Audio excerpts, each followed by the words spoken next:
Elas viviam dentro do palácio, mas não tinham nome na história. Dormiam na mesma cama que reis e patriarcas, mas não tinham direito a uma aliança. No Antigo Testamento, centenas de mulheres ocuparam uma posição que a maioria dos leitores modernos sequer compreende. Concubinas. Nem esposas, nem escravas comuns. Algo entre os dois, e muitas vezes pior que ambos. A concubina gera, serve, produz, e quando a dinâmica de poder se altera, ela sofre as consequências. O sistema não foi desenhado para protegê-la, foi desenhado para proteger a linhagem do homem, a honra da esposa principal e a estrutura do clã. A concubina era funcional. Enquanto funcionava, permanecia. Quando deixava de funcionar, era descartada ou esquecida. Considera o caso de Bila e Zilpa, as servas de Raquel e Lia. Gênesis, capítulo 30. Descreve uma competição reprodutiva entre as duas esposas de Jacó, que transformou essas duas mulheres em instrumentos vivos. Raquel, estéril e desesperada, entregou Bila a Jacó, dizendo: "Entra ela, para que dê a luz sobre os meus joelhos, e eu também tenha filhos por meio dela." A expressão "sobre os meus joelhos" indicava um ritual de adoção. O filho nascido de Bila seria legalmente considerado filho de Raquel. Bila gerou 2 filhos, Dan e Naftali. Lia, mesmo já tendo filhos, respondeu entregando Zilpa, que gerou Gade e Aser. 4 filhos, 2 mulheres. Nenhuma voz registrada, nenhuma opinião, nenhuma emoção descrita. Bila e Zilpa aparecem no texto como mecanismos de reprodução, não como pessoas com vontade própria. E os filhos que geraram se tornaram cabeças de 4 das 12 tribos de Israel. Linhagens inteiras nasceram de mulheres que nunca tiveram o direito de dizer não. Mas a concubinagem no Antigo Testamento não era apenas sobre reprodução, era sobre poder. Possuir concubinas era um sinal público de riqueza, influência e status. Quanto mais concubinas um homem acumulava, mais poderoso era percebido por sua comunidade. E quanto mais poderoso se tornava, mais concubinas acumulava. O ciclo se alimentava sozinho. Segundo Samuel, capítulo 5, registra que Davi, ao se estabelecer como rei em Jerusalém, tomou mais concubinas e esposas. O texto não menciona quantas ao todo, mas em outro trecho, segundo Samuel, capítulo 15, quando Davi fugiu de Absalão, deixou 10 concubinas para cuidar do palácio. 10 mulheres que moravam no complexo real serviam ao rei, mas não tinham status de rainhas. Não participavam de decisões. Não tinham influência política formal. Eram presenças funcionais dentro de uma estrutura de poder masculina. E o destino dessas 10 concubinas revela a crueldade mais silenciosa do sistema. Quando Absalão tomou Jerusalém, Aitófel, o conselheiro traidor, sugeriu que Absalão se deitasse publicamente com as concubinas de seu pai.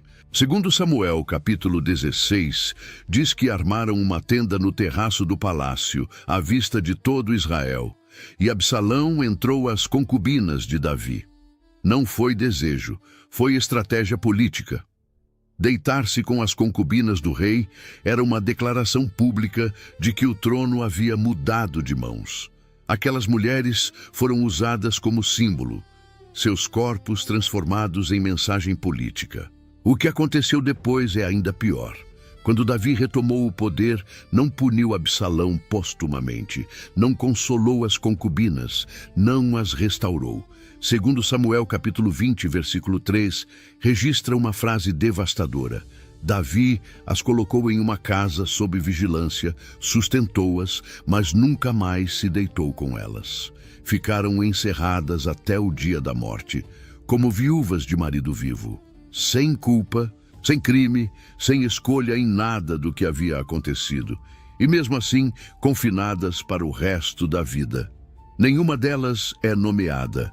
Agora multiplica esse padrão por centenas de anos e milhares de mulheres, e você começa a compreender a escala do que o Antigo Testamento está documentando. Salomão, filho de Davi, levou a acumulação ao extremo. 1 Reis, capítulo 11, registra que ele teve 700 esposas e 300 concubinas, 1000 mulheres. Mesmo considerando que esses números possam conter carga simbólica, representando totalidade ou excesso, a escala é esmagadora. 300 concubinas significa 300 mulheres vivendo dentro de um complexo real, cada uma disputando atenção, recursos e segurança em um sistema onde nenhuma delas tinha garantia de nada. O texto bíblico não celebra essa acumulação. Pelo contrário, o mesmo versículo que menciona as 1000 mulheres de Salomão declara: "E suas mulheres lhe desviaram o coração." A narrativa bíblica trata a multiplicação de concubinas e esposas como desvio, não como conquista. Deuteronômio capítulo 17 já havia advertido que o futuro rei de Israel não deveria multiplicar mulheres para si, para que seu coração não se desviasse. Salomão fez exatamente o que a lei proibia, e o resultado foi a divisão do reino. Mas para as 300 concubinas, o problema não era teológico, era prático. 300 mulheres dependiam de um único homem para sustento, proteção e reconhecimento. A competição interna deveria ser feroz. Registros históricos de haréns reais no Antigo Oriente Médio, em contextos assírio, babilônico e egípcio, descrevem ambientes de intriga constante, envenenamentos, alianças secretas e manipulação de acesso ao governante.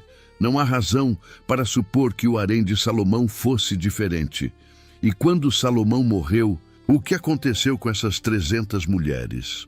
O texto não diz. Esse silêncio é por si só uma resposta.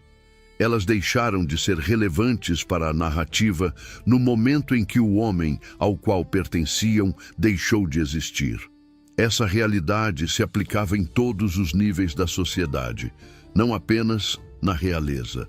Juízes capítulo 8 registra que Gideão teve 70 filhos, porque tinha muitas mulheres. O texto usa o termo genérico, mas a quantidade de filhos indica múltiplas concubinas, além de esposas.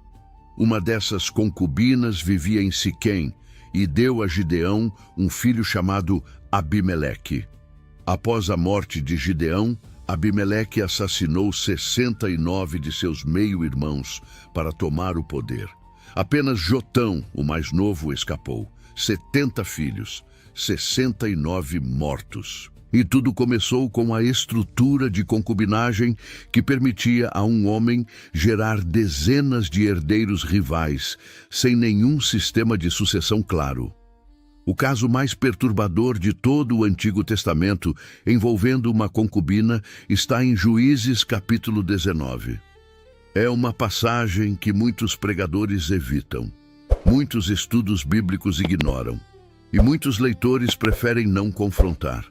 Mas o texto está ali, registrado com detalhes que não deixam espaço para interpretações suavizadas.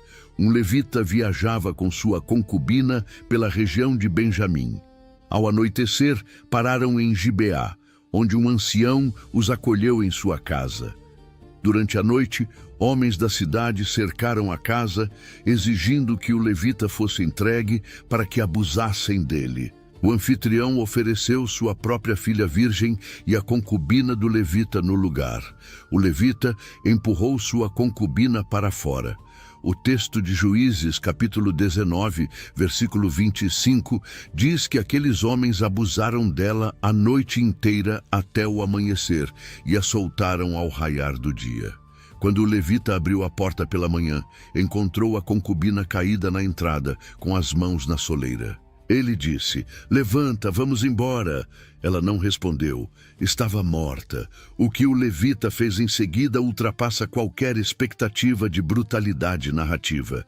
Ele colocou o corpo sobre o jumento, levou-o para casa, tomou um cutelo e dividiu o corpo da concubina em 12 pedaços, um para cada tribo de Israel, e enviou os pedaços como convocação para a guerra.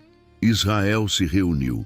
400.000 homens pegaram em armas, A guerra civil contra Benjamim resultou em dezenas de milhares de mortos, e a concubina nunca recebeu um nome.